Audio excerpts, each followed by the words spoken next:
بسم اللہ الرحمن الرحیم۔ السلام علیکم ورحمۃ اللہ وبرکاتہ۔ الحمد لولیہ والصلاة لنبیہ محمد وآلہ وصحبہ اجمعین، اما بعد۔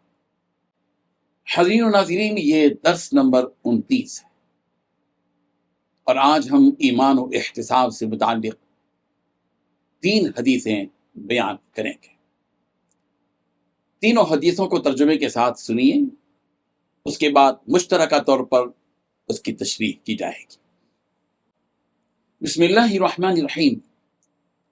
عن ابی ہریرہ رضی اللہ عنہ قال قال رسول اللہ صلی اللہ علیہ وسلم من یقم لیلۃ القدر ایمانا واحتسابا غفر له ما تقدم من ذنبه، متفق علیہ۔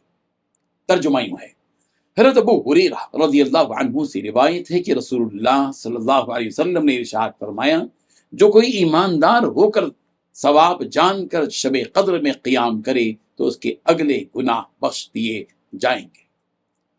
دوسری روایت ہے، عن ابی ہریرہ رضی اللہ عنہ قال قال رسول اللہ صلی اللہ علیہ وسلم من قام رمضان ایمانا واحتسابا غفر له ما تقدم من ذنبه۔ ترجمہ یوں ہے، جو شخص ایمان کے ساتھ اور ثواب کی نیت سے رمضان مبارک کی راتوں کا قیام کرے، اس کے پہلے تمام گناہ معاف کر دیے جائیں گے۔ تیسری روایت ہے، عن ابی ہریرہ رضی اللہ عنہ قال قال رسول اللہ صلی اللہ علیہ وسلم من صام رمضان ایمانا واحتسابا غفر له ما تقدم من ذنبه۔ ترجمہ یوں ہے، جس شخص نے ایمان اور ثواب کی نیت سے رمضان کے روزے رکھے، اس کے پہلے تمام گناہ معاف کر دیے جائیں گے۔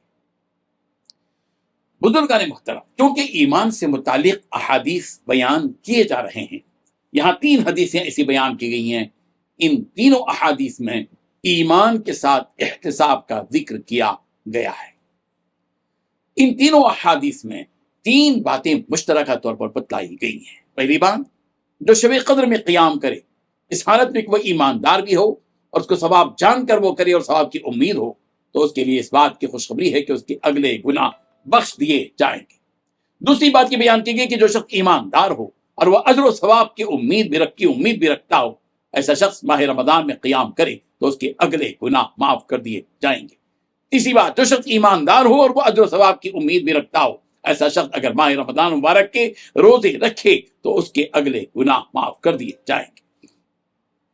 ان تینوں حدیثوں میں اخلاص کے ساتھ، اچھی نیت کے ساتھ، صالح نیت کے ساتھ، اجر و ثواب کی نیت کے ساتھ جو شخص بھی ایمان کی حالت میں شب قدر میں قیام کرے گا، یعنی شب قدر کے موقع پر راتوں میں کھڑے ہو کر اللہ کی عبادت اخلاص کے ساتھ کرے گا اور ماہ رمضان میں قیام کرے گا اور ماہ رمضان کے روزے رکھے گا، ان تینوں اعمال پر اس بات کی خوشخبری دی گئی ہے کہ اس کے اگلے گناہ معاف کر دیے جائیں گے، یعنی جو کچھ کہ اس نے پہلے کیا وہ گناہ معاف کر دیے جائیں گے۔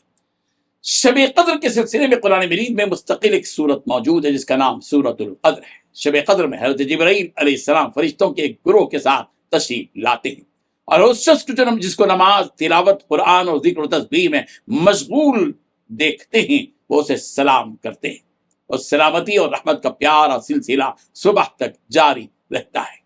سورۃ القدر کی ایک آیت میں اس کی وضاحت موجود ہے، تنزل الملائکۃ والروح فیہا بإذن ربہم من کل امر سلام ہی حتی مطلع الفجر۔ اس رات فرشتے اور روح القدس جبرائیل امین اپنے پروردگار کے حکم سے ہر کام کو لے کر اترتے ہیں۔ یہ رات سراپا سلامتی ہے فجر کے طلوع ہونے تک۔ اس آیت سے یہ بھی معلوم ہوتا ہے کہ سلامتی اور رحمت کا نفع بخش سلسلہ شب قدر کے کسی ایک حصے میں نہیں ہوتا، بلکہ شب قدر کی پوری رات یہ سلسلہ جاری رہتا ہے۔ ان 3 احادیث سے مشترکہ طور پر ایک اہم بات یہ معلوم ہوتی ہے کہ کسی بھی عمل کے اللہ کے پاس مقبول ہونے کے لیے ایمان شرط ہے، اسی لیے ایمانن کا لفظ استعمال کیا گیا۔ اسے یہاں پر حدیث میں کہا گیا ایمانن، من صام رمضان ایمانن۔ اور سورہ ابراہیم کی آیت نمبر 10 سے بھی یہ بات معلوم ہوتی ہے کہ ایمان کے بغیر اعمال کی کوئی حقیقت نہیں ہے۔ اگر کوئی بغیر ایمان کے عمل کرتا ہے تو اس کی مثال دی گئی کہ گویا کہ وہ راکھ ہے جس کو تیز و تند ہوا لے اڑے۔ مثل الذین کفروا بربہم اعمالہم کرماد اشتدت بہ الريح فی یوم عاصف لا یقدرون مما کسبوا علی شیء ذلک هو الضلال البعید۔ سورہ ابراہیم آیت نمبر 18۔ جو لوگ اپنے رب کا انکار کرتے ہیں ان کے اعمال اس راگ کی مانند ہے جسے سخت ہوا کسی طوفانی دن میں اڑا لے جائے، وہ اپنی کمائی میں سے کسی چیز پر بھی قابو نہ پا سکیں، یہی تو دور کی گمراہی ہے۔ معلوم یہ ہوا کہ کافروں کے کفر کی وجہ سے ان کے اعمال کی کوئی حیثیت اللہ کے ہاں نہیں ہے، ان کے اعمال راکھ کا ڈھیر ہے، اس کے سوا کچھ بھی نہیں۔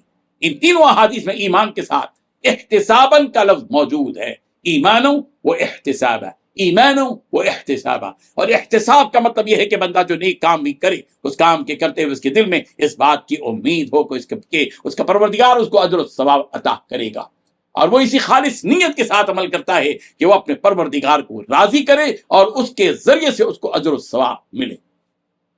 حضرت عمر رضی اللہ عنہ کا قول ایمان کے ساتھ اور اجر و ثواب کی امید کے ساتھ عبادت کرنے والے کو دگنا ثواب ملتا ہے۔ ان تینوں احادیث میں مشترکہ طور پر یہ بات جو کہی گئی کہ غفر لہ ما تقدم من ذنبہ، کہ اس کے اگلے گناہ معاف کر دیے جائیں گے۔ ان گناہوں سے مراد صغیرہ گناہ ہیں، یعنی چھوٹے چھوٹے گناہ جو بندوں سے ہو جاتے ہیں وہ گناہ معاف ہو جاتے ہیں۔ رہے کبیرہ گناہ، بڑے گناہ، ظاہر بات ہے کہ وہ سچی توبہ سے معاف ہوتے ہیں، اور اگر ان گناہوں کا تعلق مخلوق خدا کے حقوق سے ہو تو جس فرض سے اس کا تعلق ہے اسی سے پہلے معافی مانگے، اور اس کے معاف کرنے سے وہ معاف ہو جاتے۔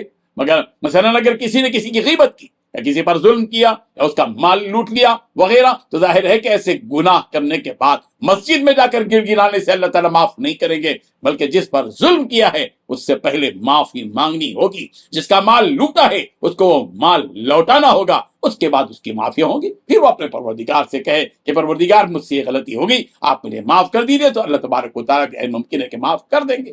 اللہ تبارک و تعالیٰ ان تینوں احادیث کو سمجھنے کی اور ایمان و احتساب کے ساتھ پروردگار نے جو زندگی ہمیں عطا کی ہے اس میں اپنی تمام عبادتیں انجام دینے کی توفیق عطا فرمائیں۔ آمین۔ وآخر دعوانا ان الحمد للہ رب العالمین۔